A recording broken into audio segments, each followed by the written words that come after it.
I learned a lot more about just like even running a meeting, like the Roberts rules. I never really had been in an organization that used the Roberts rules for meetings. Um, Being able to practice speeches before I was giving them. For instance, I remember your best man speech for your brother's wedding. You Yep. practiced it several times. I practiced my mother's speech for my son's wedding, at Toastmasters. Practiced a few work speeches at Toastmasters to get some input. And you don't get that opportunity very often. Like, yeah, you might be able to drag some people in your office and say, hey, listen to this speech, see if it's any good. Will it work for the boss? Or you could go to Toastmasters and try it there and have just, a bunch of people in the club and maybe a few guests at the meeting, tell you, oh, I recommend this or recommend that, things like that. And you can actually practice it. You can time it, and you don't get that opportunity very often. So it really helped me in a lot of different ways. Hello, fellow Toastmasters and listeners. This is the Evolving in You podcast brought to you by Journey to You. I'm your host, Nick, and we're going to be delving into more of those uh, topics of testimonials, finding out from our guest what she got out of Toastmasters, and how it shaped her career, her life, and how she got improved her public speaking and leadership skills through it. So we can help future and current Toastmasters get the most out of their experience. Today, my guest is Nancy. So let's introduce Nancy and get her speaking. So Nancy, where were you working when you joined Toastmasters? Hey, Nick. I was working at the Army Aberdeen Test Center at Aberdeen Proving Ground in Maryland. All right, great. It's uh, it's a little vague. We got to be a little vague with our government jobs. We can't get into too much detail. So some of our listeners at APG and around Baltimore will have some idea what that means. But all right, before we get into those Toastmasters related questions, as always, we're going to um, delve into who Nancy is with some fun questions. It's going to be like table topics. We'll talk as little as much about each question, and I'll probably have some follow ups. So there's no timer today, though. No green, no reds. All right. So, Nancy, if you were to give a book as a gift, what book are you most likely to give? Interesting. Actually, I'm in a book club in Bel Air, and we just completed the book called The Briar Club. Don't ask me who wrote it because I don't remember. But it was an interesting book about a 1950s boarding house. And there was a series of women that lived at this boarding house, and they were introduced to you in each chapter. But at the beginning of the book, they actually told you that two people died, one on the fourth floor and one on the main floor. So as I'm reading the book, the entire time I'm like, I wonder who died or who was killed and everything. Yeah. So it was interesting, and they didn't really tell you what happened until the very end. So it was definitely an interesting book, and that's what I would recommend at this time. All right. So you like the mystery novels? Actually, normally I don't, but a friend of mine that's in the book club usually gets us to read one every 6 months because there's six members and we get to rotate, what we get to pick. And if we host the club, then we get to pick the book. Carol didn't actually pick this book. It was a different member, but I found it interesting. But normally I'm more into biographies and other types of novels, but Right. this one really interested me. And actually, there's the new book that the next book is going to be a mystery as well, and I haven't started it yet. So. All right. So in your book club, what's a book that you've picked for the club to read? Actually, one of the books that I really enjoyed was Michelle Obama's biography, we did probably a year or so ago. I some of the members pick new books, like recent books, but the problem with that is it's expensive for us to go get them because the library will basically be, will be booked and there'll Yeah, be it'll a be checked long out. wait list. Yeah, so I usually try to wait for a book that's been around for maybe a year or two and it's available in the library, both e-copies and the hard copies for everybody.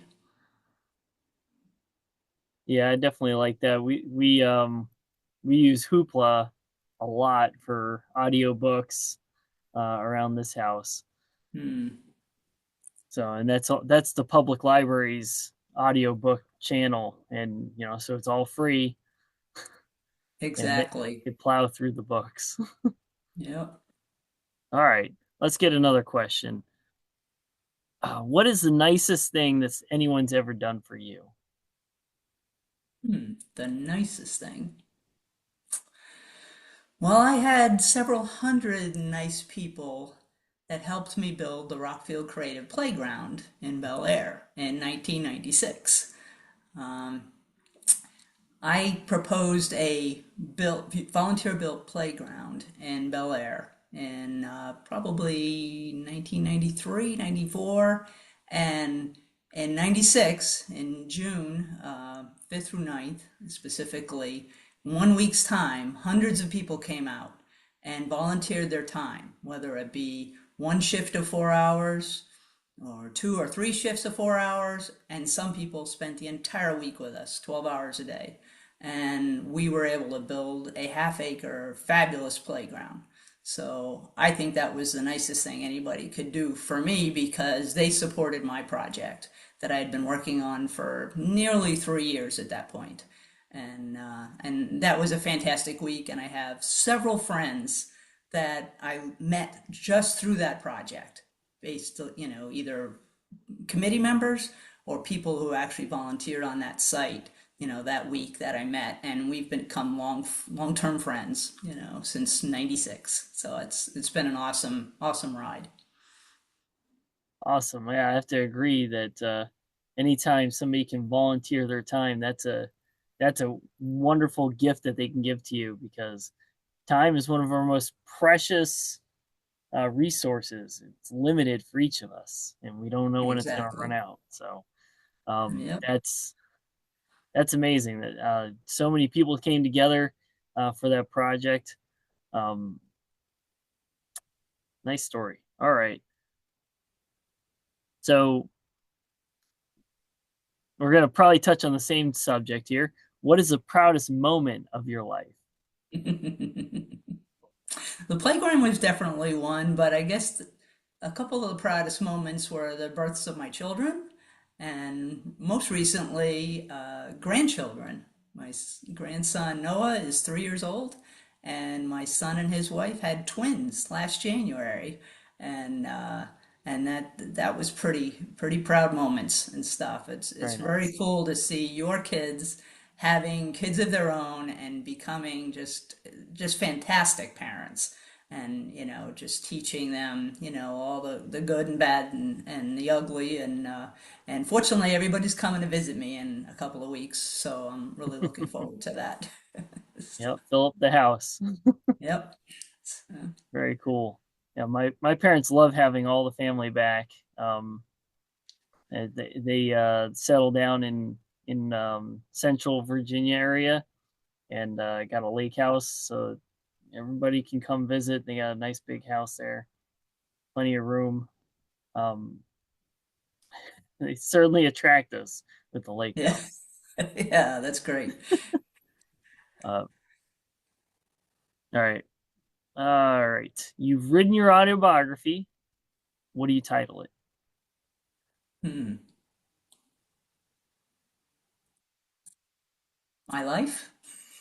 I don't know, I'm not a very original title person, I guess.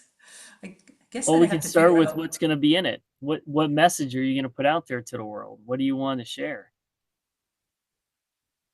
Can't imagine myself writing an autobiography, but I guess it would probably deal with something with volunteerism, because a lot of my life is spent volunteering for various organizations, between the playground and Special Olympics Oh and yeah. recreation, Harford County Parks and Recreation, and all sorts of other PTAs, from the various schools that the kids went to, boosters, band boosters, athletic boosters. Yeah, it's a really long list. So it probably would have to be tied to some way to volunteering and or volunteerism or something. It's probably the way it would go if I indeed wrote an autobiography. I had something to use there, using what we talked about earlier. Go volunteer, mm, or ah, give the greatest gift. Volunteer your time. Right. And I think I did something along that line for a Toastmaster speech because I know I'm sure I've talked about the playground, and Oh, I think several I was, times. Use it in the yeah, contest speech. yeah, exactly. So I'm sure I came up with something like the tagline at the end was something like that, was volunteer. Like, look what I did, what are you gonna do? Something Yeah, along that just got line. to go back to those notes to get that title. Yeah, exactly. All right. I got one more question here. What is something that's on your bucket list? Something you don't want to miss out on, something you definitely want to Actually have quite a few things, but I guess traveling more. There's a few places I really want to travel to. We had an exchange engineer that my husband worked with from Australia, and that's one of the places I really want to go to. Australia and New Zealand. I had a friend that just came back from a trip, and she sent all these Facebook photos of each day or every 2 days that she went, and I was like, yeah, that's it. That's what I want to do as well. And I want to go to Hawaii. Want to go to Alaska. There's a few places in Europe I still haven't been to, including like Germany and no, I'd like to go to Paris, but my husband's not a fan, so we might not be making that trip. So, but travel is definitely, big on the bucket list. Awesome. Yeah, definitely. Uh, New Zealand was almost on our summer list or summer trip this year. Ah. My daughter was looking at colleges out there. She's a Oh junior my right gosh. now, so she's got to make that decision. And she decided that she's gonna, do graduate school. She was gonna look at graduate school. She definitely wants to work out there. She loves the culture, but we got to make that visit first before we really commit to that. So Yeah, it's going to be soonish, next 5 years definitely. We'll be out that'd be there. cool. My Yeah, my parents son got an definitely loved opportunity. it. Yeah, my son got an opportunity to go there. He had a buddy that was there for a year, and he went for a couple of weeks. And it was their winter, so they were able to ski in the middle of summer, and then they went Yeah, hiking, and he had a blast. He really enjoyed his time there. very cool. Yeah, definitely a destination. Yeah. All right, so let's get over to those Toastmasters questions and talk about Nancy's experience in Toastmasters. Um, First, do you remember what brought you to Toastmasters? There were actually two things that brought me to Toastmasters.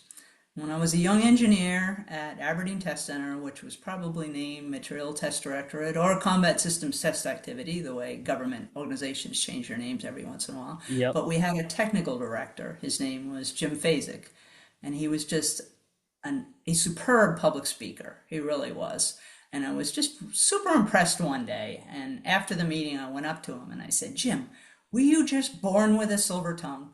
Or did you do something to help improve your public speaking? And right away, he credited Toastmasters. And, he told me a little bit about it. And he said, if you're interested, you should try it. And he mentioned the different different clubs in the area and everything.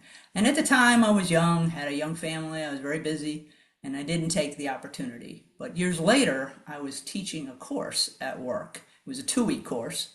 I was the course facilitator, one of the instructors. And after a 2-week session, one of the students comes up to me and says, Nancy, did you know you say, a lot when you speak? You finish a sentence or a paragraph and you say, you know. And I was like, I told her, I really didn't, but I really appreciate you telling me that because I just didn't know I was doing it. So between those two things, there's a third thing of living in New York where we speak very fast. I thought maybe I should give Toastmasters a try to slow me down, try to get rid of those filler words as we refer to them in Toastmaster. Could be you know, like mine. And so I gave it a try and I stuck around for a good 10 years or so. Yeah, until you retired. Yep. Uh, oh, I had a comment. Oh, I forgot. Um, oh, so I've heard that the when you're introduced to something, it takes seven exposures to something before you're convinced to talk to try to do it. So in your case, it was three, and you had some other priorities that got in the way, and that happens. Even if you're like on board right away, you know those other priorities are higher, and then you just need those extra exposures to convince you, all right, now is the time, I got to do it. Sometimes it's, oh, I'll never be ready, so I'm gonna jump, I'm just gonna do it now, one of those Right. things. But Right. Well, that's when I first started, I went to the Bel Air Club. They met at night. They still meet at night. right. And I went to the one meeting. I met a bunch of people. They mentioned about the club at Aberdeen, and they said it met during the day at lunchtime. So I thought, well, I kind of like the Bel Air Club. It's close to home and everything, but it took a couple of weeks, and I wasn't getting there at night. I think it was Wednesday or Thursday nights, maybe at the time, and I just wasn't getting there. And I thought, I maybe the Bel Air Club isn't my fit. Maybe I need to try the Susquehanna Club at Aberdeen because they met at lunchtime. And then I went to the Susquehanna Club, really liked the people at the club, and I thought I can get there. It's middle of work day. It was really quick, and 5 minute ride to the meeting space, and that's so it took a little longer to get me there, but it eventually held at Aberdeen, and was able to get continuous learning points as well for the government or for training. I was able to benefit from that as well. All right, you talked about the filler words, but was there anything else that you wanted to get out of Toastmasters when you first joined? Yeah, slowing down a little bit as far as my speeches, because that was another complaint that I had heard from teaching, is sometimes I go a little too fast. Some Personally, I like it when people speak fast because I don't know, it doesn't bore me as well as much, and I'm not falling asleep. Um, but I understand if somebody's learning something new, maybe going too fast, may not help them improve. Um, at the time when I joined Toastmasters, I didn't realize there were two tracks. I was really only interested in the public speaking part because I was already a supervisor, had done a lot of leadership training, had a master's in engineering administration, and the leadership track just didn't interest me. Of course, I got roped into being an officer pretty quickly, so I ended up taking on a lot of the leadership of the club. But and I didn't mind that as much. But there was there was I learned a lot more about just like even running a meeting, like the Roberts Rules. I never really had been in an organization that used the Roberts Rules for meetings. Um, Being able to practice speeches before I was giving them. For instance, I remember your best man speech for your brother's wedding. You Yep. practiced it several times. I practiced my mother's speech for my son's wedding, at Toastmasters.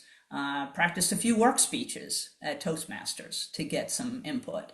And you don't get that opportunity very often. Like, yeah, you might be able to drag some people in your office and say, hey, listen to this speech, see if it's any good. Will it work for the boss? Or you could go to Toastmasters and try it there and have just, a bunch of people in the club and maybe a few guests at the meeting, tell you oh, I recommend this or recommend that, things like that. And you can actually practice it. You can time it, and you don't get that opportunity very often. So it really helped me in a lot of different ways. I remember when I was always like really nervous when I started, and so I'd try to practice, I'd try to rehearse at home and get my kids to listen to me or my wife to listen to me, and they didn't want to do that, and especially since the kids were like 2 and 4, Right. you know. Yeah, they were pretty young at that time. I But was just impressed that you did it because you were a young guy, and I had a lot of young guys at work and gals, and try to like, especially if they were nervous in speaking, try to get them. Please come to a Toastmasters meeting. Please, just give it a try. Things like that, and as it helped you, definitely, it definitely helped a few of them as well. well, my wife saw how much better communicator I got with her, so she saw the value and didn't fight it so much. She didn't like me being gone in the evenings when I joined an evening club, but we smoothed that out. And All right, and you even had your daughter come to several yeah, I meetings. did. I brought the kids several times. Finn got Right. really into it. She wanted to speak in front of the club a lot, and she might have been 5, 6.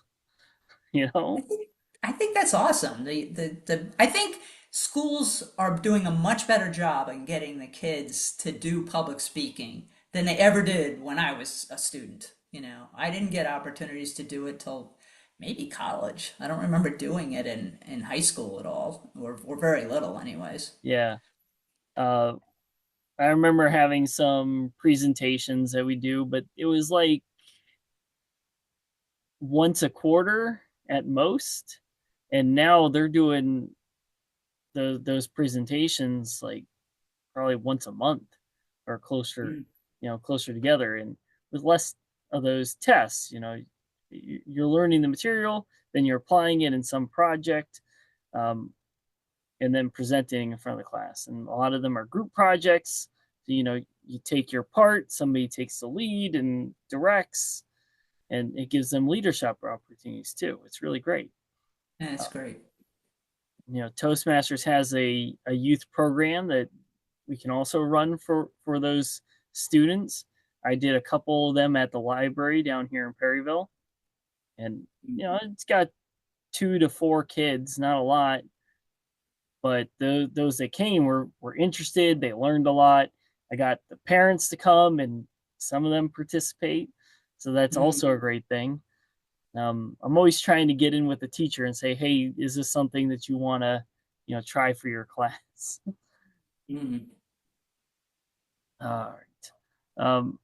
So as you got more experience in Toastmasters and took those leadership roles in the club, is there something else that you then decided to make a goal for you to get out of Toastmasters? I don't know if I really had a personal goal. My goal, and with you, was to grow the club, because we had lost a few members just due to like retirements and unfortunately a few deaths, and people that relocated out of the area, and we were always like working to recruit. And so I took a lot of that responsibility for the club as well as you did, and and trying to recruit, both at public events like the women's annual meeting, that training that they did, the federal Yeah, women's that's great. program, and then and wherever else I could do it. It's like at work, we publicized it at work. You went and publicized it in a lot of different areas. So, and I think the goal was to help people in the area that had either fear of public speaking, or maybe they didn't do it very well. A lot of English as a second language, recipients. There was a lot of foreigners that were coming in from the Communication Electronics Command on base when they joined us. And I think that helped them a lot, doing, the public speaking and learning all the tips and tricks and just having the opportunity to speak, and that wasn't at work. so that they could actually practice, in front of, professionals, but it wasn't in a work environment, so that it could help them. Yeah.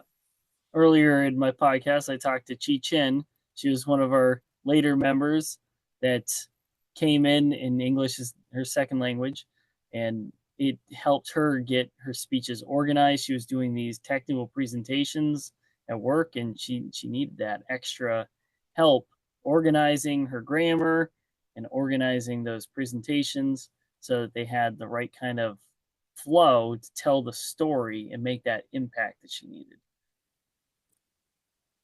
So you were really great at helping organize those recruitment opportunities and getting out into the public of Aberdeen Proving Grounds and drawing people in.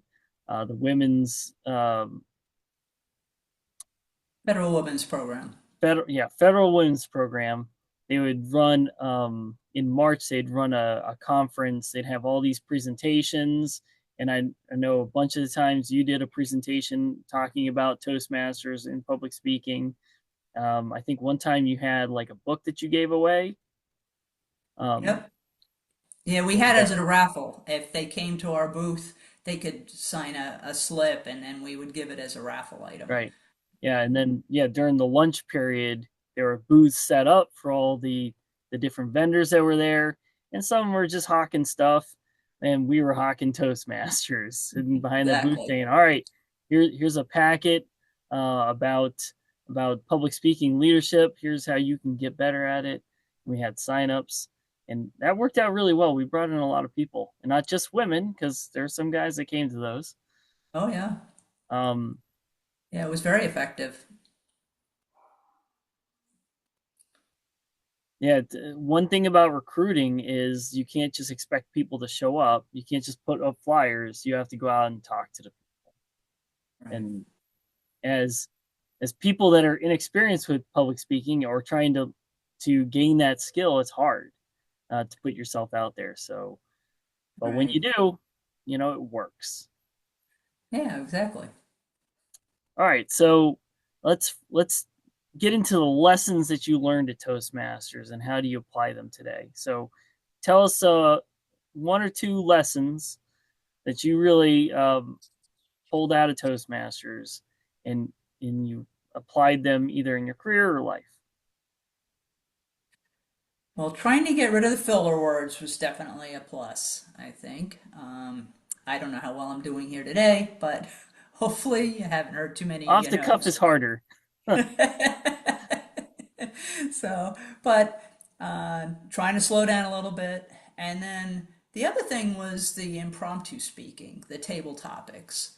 I think that's really important in trying to not just speak to to provide a response, but to organize the response properly, to kind of try to come up with an intro, kind of give you the meat in the middle, and then kind of, have a good closing statement. I know I was generally good with most intros and middles, and I didn't find that I did a really great job at the end, but in some cases I might have. But I tried to work that as much as I possibly could. And then the other thing is just I was a supervisor and a manager through most of the time at Toastmasters, so I tried to really encourage a lot of the people that I knew were struggling with public speaking, and most of them were pretty good on their leadership skills, but a lot of it was the public speaking part of it is to try to encourage them to come to Toastmasters as well.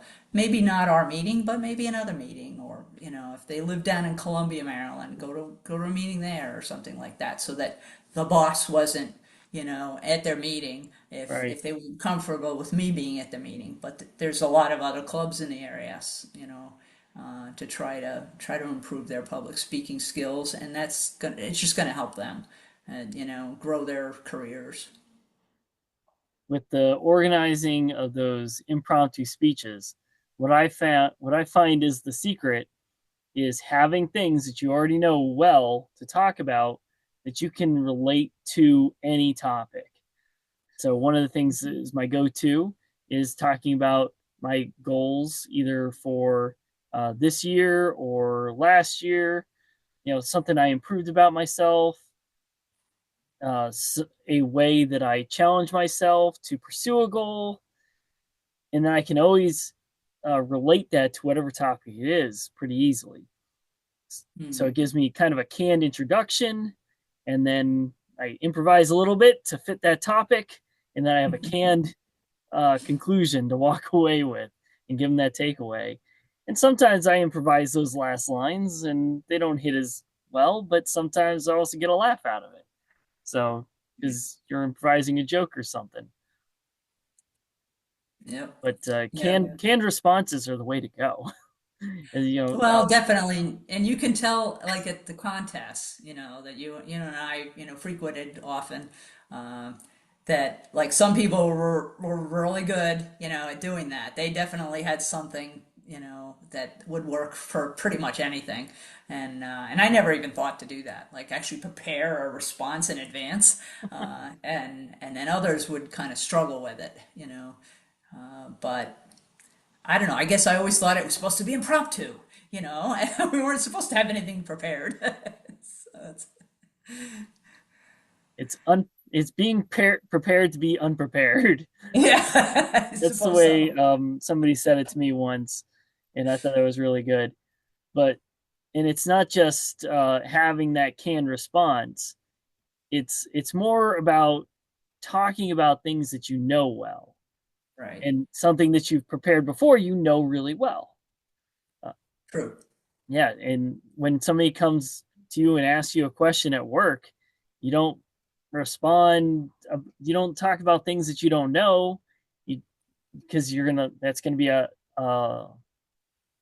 low confidence response, and or you might make something up or say something that's incorrect, and now you got to backtrack and you got to correct it, or you might not even know you said it wrong and then he goes away with incorrect information. So stick to the stuff you know, and if it's a question about something that you don't know well, say that I don't know that well, I'm going to have to look that up and get back to you later. uh, Good idea. yeah, be honest about that, about what you don't know, and stick to the stuff that you do. Yep. All right, very cool. All right, what do you feel you accomplished in Toastmasters that really pushed your career forward, or your personal life?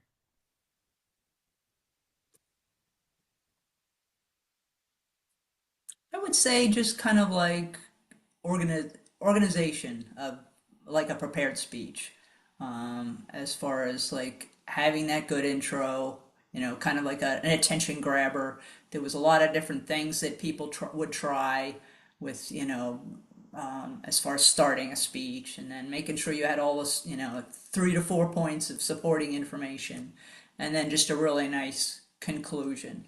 And I tended to do a better job if I actually kind of prepared it in advance and wrote it down and kind of outlined it rather than just kind of thinking about it. A lot of times I'd be like out on a walk in the neighborhood, kind of coming up with a speech, and I might say it, I might practice it a couple of different times, but I never really sat down to write it and kind of organize it. And I saw a few people in the group did a better job at that, as far as, actually kind of writing it down, or maybe not like by, verbatim, but at least outlining, different points and everything. And that's kind of what kind of learned from that, and then I would try to tell others to kind of do the same thing, especially if they weren't organized at all, and they struggled with it. I'd say, it's all right to bring in, a piece of paper with like a little bit of an organization to kind of remind you, on what to say and how to say it, those kind of things. So, Yeah, drawing out an outline, filling in those spots, and then when I early on in my career, I would definitely write every word that I wanted to say. The introduction, I'd organize it into sections. All right, here's my exclamation to start, or question, or quote, or how my attention grabber. Those first mhm. 7 seconds grab their attention, and then break it down. Why am I talking about this? What makes me an expert in this? Or what what makes me the person to listen to about this topic? How does it relate to you guys, my audience? get all that in that background information in the intro, and then how am I going to talk about it? My lead in, my method, and identify those main points that I'm going to hit. So that's how I would always write out my introduction. And now these days, I might have some of those speeches written out that I still do, but I am doing them more off the cuff, where I might have notes that contain the quote I want to use, so I get the words right in the quote, or the statistic. I might have exactly the statistic that I want to use. But for the most part, what I'm using to practice is just an outline. I just write down fill in that outline, and then I speak it. And I'll record it sometimes, and I'll listen back to it and say, all right, how did that sound? Oh, I got to change that word. I kind of flubbed this. Fix how I phrase that. But the important thing has been that I internalize the speech instead of try to memorize the words on the page. So you memorize the words on the page and you mess up, then that takes away from your confidence as you're speaking. Right. And it can manifest in ways that you don't predict, and then that also kind of just snowballs out of control while you're up there, and next thing you know, your palms are sweaty, and you're uncomfortable, and everybody knows. So Right, exactly. It's, it's always better to be prepared. yep, yeah, and that internalizing is then talking about something you know really well, because you put it in your brain, where you're not just memorizing the words. All right, awesome. All right, so I got two more questions before we get out of here. The main one is, do you still do Toastmasters? And then why or why not? Okay, I do not do Toastmasters. I retired in December of 21, and I think I basically left Toastmasters right before I retired because we were heading to Florida for the winter. And I don't really have that many opportunities to speak publicly anymore as a retiree as I did at work, and don't have as many volunteer opportunities other than coaching and dancing and things like that. So just haven't had the time. It's not to say that I wouldn't learn a few things, I'm sure, and especially going to different clubs. I think it's really cool.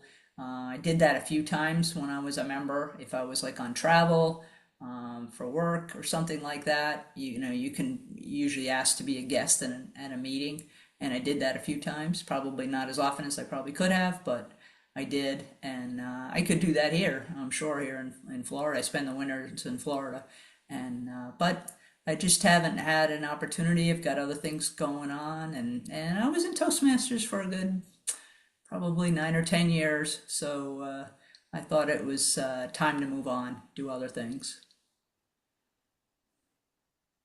Yep, as for some, we try to make it a lifetime commitment, but if you get everything you need out of it, then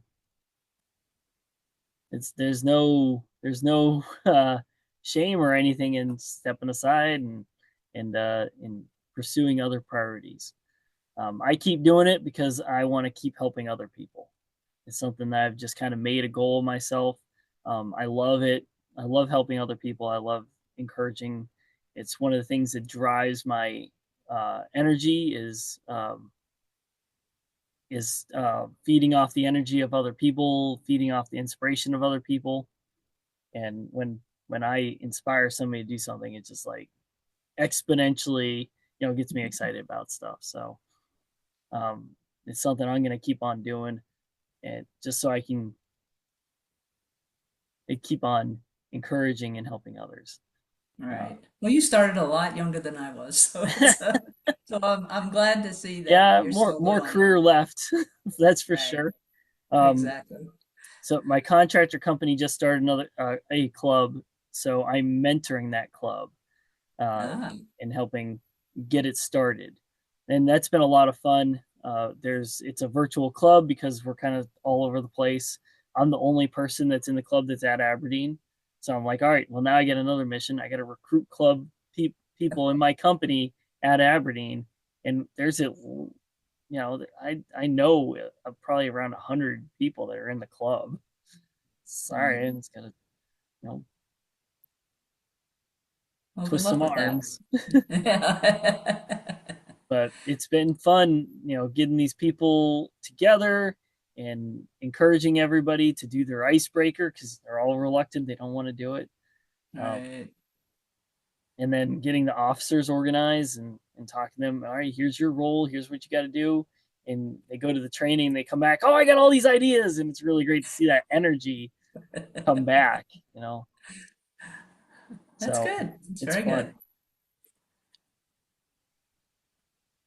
Uh, all right, that's all my questions. I think we got a great explanation of Nancy's experience in Toastmasters and what she got out of it, talking about eliminating those filler words, slowing down her speeches so that she can uh, be a better teacher in explaining topics, and then also um, being one of those people that goes out and spreads the word of Toastmasters to help build the club. Those are um, great things to learn and take out of Toastmasters, and then and move forward into your career. And because some of us, when we're in our career, recruitment might be a thing that we need to do. We might need to be more confident with our reports and uh, answering questions for our supervisors and briefings and those kinds of things. So Toastmasters is a great place to get that experience, practice in a place where you're not going to, where there's no consequences for messing up. You might not be able to practice in front of your family. You might not be able to practice in front of your coworkers. Come practice at Toastmasters. Uh, Thank you, Nancy, for being my guest today. Do you have anything else you want to share before we wrap this up? No, I just want to encourage people that if they struggle with public speaking or they're nervous or English is not their first language, please give Toastmasters a try. There's clubs everywhere. Uh, you just heard Nick saying that he's got a virtual club. So, if you're in a place where okay, you don't have a club nearby, well, there's clubs, there's ways to do it. Especially since COVID, a lot of people are using Zoom and Teams and other things. So there's more ways to go than just showing up at an in-person club that that we did 10, 15 years ago. So but it was a great thing. We got to meet a lot of cool people. A lot of these people are long-term friends now, and you know I just recommend you trying it. All right. Thank you, Nancy, for coming on the podcast. And I'm going to thank our listeners for listening. And I hope you get more out of Toastmasters. Keep evolving and take that journey. Thank you. Take care, Nancy. Okay, you too.